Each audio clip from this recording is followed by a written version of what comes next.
पुरुषोत्तम मास के सुंदर पर्व पर आज हम सुनते हैं श्रीमद् भागवतम से इस मधुर कथा प्रसंग को, जिसका नाम है गजेंद्र मोक्ष। हरे कृष्णा। ये प्राचीन समय की बात है, जब दक्षिण भारत यानी द्रविड़ देश में पांड्या प्रदेश था और वहाँ एक महान तेजस्वी राजा इंद्रद्युम्न का साम्राज्य था। ये राजा भगवान के महान भक्त थे। अपने पारिवारिक जीवन की जिम्मेदारियों को पूर्ण करके अब वे वानप्रस्थ आश्रम में प्रवेश कर चुके थे और इसलिए अब वे मलय पर्वत की चोटियों में एक कुटिया बनाकर तपस्वी का जीवन यापन कर रहे थे। उनके जीवन का एक ही लक्ष्य था, परम भगवान पूर्ण पुरुषोत्तम को प्रसन्न करना और जीवन के अंत में उनके दिव्य धाम वापस जाना। अब एक दिन क्या हुआ कि ऋषि अगस्त्य विहार करते हुए अपने कुछ शिष्यों के साथ उस स्थान पर आ पहुँचे और संयोगवश उस दिन राजा इंद्रद्युम्न का मौन व्रत था और वे भगवान के सुंदर रूप के ऊपर ध्यान केंद्रित करके समाधिस्थ अवस्था में बैठे हुए थे। वे अपने ध्यान में इतने लीन थे कि उन्हें ऋषि अगस्त्य के आगमन का आभास नहीं हुआ, लेकिन ऋषि को लगा कि राजा उनके आतिथ्य से बचने के लिए ऐसे समाधिस्थ होने का स्वांग रच रहे हैं। यही सोचकर ऋषि अगस्त्य अत्यंत क्रोधित हो गए और उन्होंने राजा को श्राप देते हुए कहा, तस्माइमं शापमदात साधुर अयं दुरात्मा कृतबुद्धिरत्य विप्रावमन्ता वशतां तमिस्त्रं यथा गजः स्तब्धमति स एव। इस घमंडी राजा ने एक ब्राह्मण का अपमान किया है, इसलिए इसमें नम्रता का कोई गुण नहीं है। इसके लिए हाथी का शरीर ही उपयुक्त होगा, क्योंकि हाथी भी इसी के समान जड़ बुद्धि और मौन रहता है। अब ये श्राप देकर ऋषि अगस्त्य तो वहाँ से चले गए, लेकिन एक भक्त होने के नाते राजा ने इस श्राप को भगवान की इच्छा समझकर विनम्रता से स्वीकार कर लिया और अगले जन्म में वे हाथियों के राजा गजेंद्र बने। स्वर्गीय लोकों में एक विशाल त्रिकुट पर्वत है। इस पर्वत की 3 चोटियां हैं और वे क्रमशः लोहे, चांदी और सोने से बनी हुई है। ये पर्वत चारों तरफ से क्षीर सागर से घिरा हुआ है और क्षीर सागर की लहरें इस पर्वत की तलहटी पर आती जाती रहती है। इसलिए यहाँ प्रचुर मात्रा में मरकत मणि और मोती पाए जाते हैं। इस पर्वत की एक घाटी में ऋतुमत नामक सुंदर उद्यान है, जहाँ स्वर्ग लोक से अनेक देवतागण और अप्सराएं विहार करने आते हैं। उद्यान के बीचों बीच एक सुंदर सरोवर है, जो सुनहरे कमल पुष्पों से भरा हुआ है और इसी वन में हाथियों के राजा गजेंद्र अपने विशाल परिवार के साथ निवास करते थे। अब एक दिन महाशक्तिशाली गजेंद्र अपनी पत्नियों और बच्चों के साथ उस सरोवर में स्नान करने के लिए जाने लगे। गजेंद्र की मतवाली चाल और उसके महाकाय शरीर से त्रिकुट पर्वत के चारों ओर की धरती कांप रही थी। वह पसीने से लथपथ था। प्यास से व्याकुल गजेंद्र ने जैसे ही सरोवर में प्रवेश किया तो उसकी सारी थकान दूर हो गई। अपने परिवार से आसक्त गजेंद्र सूंड में पानी भरकर अपनी पत्नियों पर उछालने लगा और अपने बच्चों को स्नान करवाने लगा और उसी समय उस सरोवर में रहने वाला मगरमच्छ गजेंद्र के आगमन से थोड़ा उद्विग्न हो गया। जल के नीचे से तैरते हुए आकर उसने एक ही झपट में गजेंद्र का पैर पकड़ लिया। उसने बहुत प्रयास किया, लेकिन विफल रहे। दोनों ही शक्तिशाली योद्धाओं के बीच में इस प्रकार 1000 वर्षों तक युद्ध चला।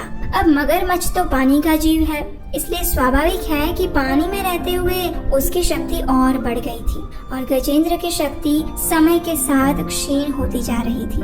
अब वह स्वयं को निसहाय अनुभव करने लगा। मृत्यु का विचार करके वो भयभीत होने लगा और ऐसे समय में गजेंद्र सोचने लगा, मेरे मित्र और संबंधी मुझे इस संकट से मुक्त करने के लिए कुछ नहीं कर पाए। मेरे जीवन में ये विपदा भगवान की इच्छा से आई है, इसलिए अब मुझे भगवान का ही आश्रय लेना चाहिए। वही मुझे इस संकट से बचा सकते हैं। जो भी व्यक्ति भगवान की शरण ग्रहण करता है, करुणा सिंधु भगवान अवश्य ही उसका संरक्षण करते हैं।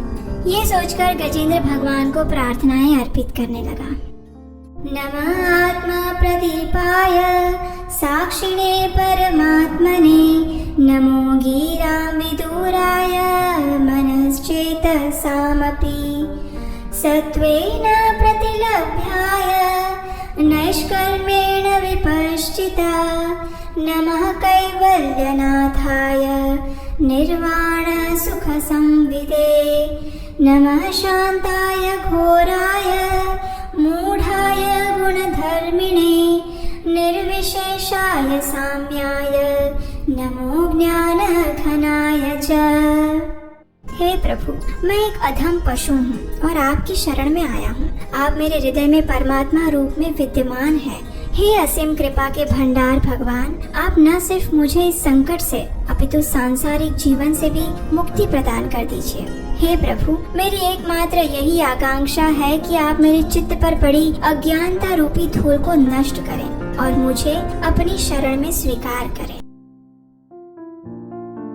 गजेंद्र ने अपनी सहायता के लिए और किसी देवता को नहीं पुकारा था, इसलिए सभी देवता उसकी ये स्थिति देख रहे थे, लेकिन उसे बचाने के लिए कोई नहीं आया। लेकिन भगवान श्री विष्णु गजेंद्र की प्रार्थनाएं सुनकर उसी क्षण अपने गरुड़ पर सवार होकर समस्त देवताओं के साथ वहां उपस्थित हो गए। आकाश मार्ग से आते हुए भगवान को देखकर गजेंद्र अत्यंत प्रसन्न हो गया। हालांकि उसके पैर की पीड़ा प्रतिक्षण बढ़ती जा रही थी, लेकिन फिर भी उसने नजदीक के सरोवर से एक सुवर्ण कमल तोड़ा और भगवान को अर्पित करते हुए कहने लगा, हे भगवान, हे जगन्नाथ, हे परम पुरुष, मैं आपके चरण कमलों में नमन करता हूँ। उसके बाद भगवान हरि तुरंत गरुड़ से नीचे उतरे और उन्होंने मगरमच्छ सहित गजेंद्र को पानी से बाहर खींच लिया और फिर उन्होंने सभी देवताओं के देखते देखते अपने सुदर्शन चक्र से उस मगरमच्छ का सिर काट कर गजेंद्र की रक्षा की। सभी देवतागण और गंधर्व, यक्ष, किन्नर इत्यादि आकाश से पुष्प वर्षा करने लगे और भगवान का गुणगान करने लगे।